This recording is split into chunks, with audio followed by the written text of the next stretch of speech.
Alam nyo ba kung ano to, guys? Actually, mayroon pa ako dun nakalagay sa freezer. Every time na maglagay ako sa microwave, dalawa, tigisa kami ni Jay.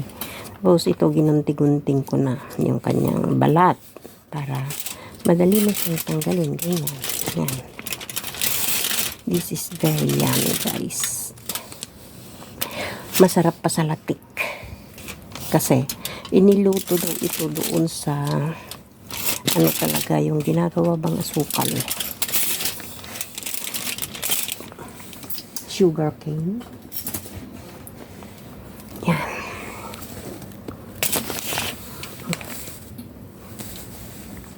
Yan.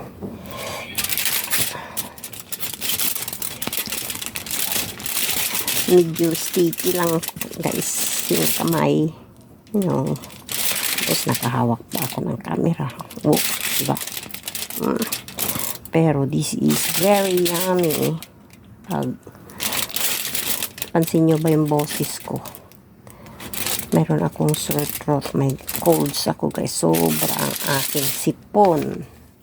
The first day nagkaroon ako nitong sakit na to. Ang sakit ng aking tonsils. Grabe. Nag-gargle ako ng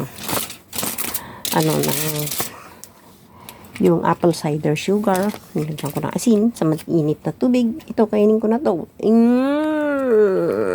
This is very yummy, guys.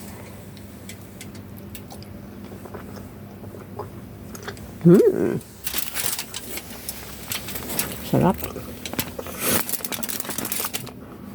Sarap talaga. Bye.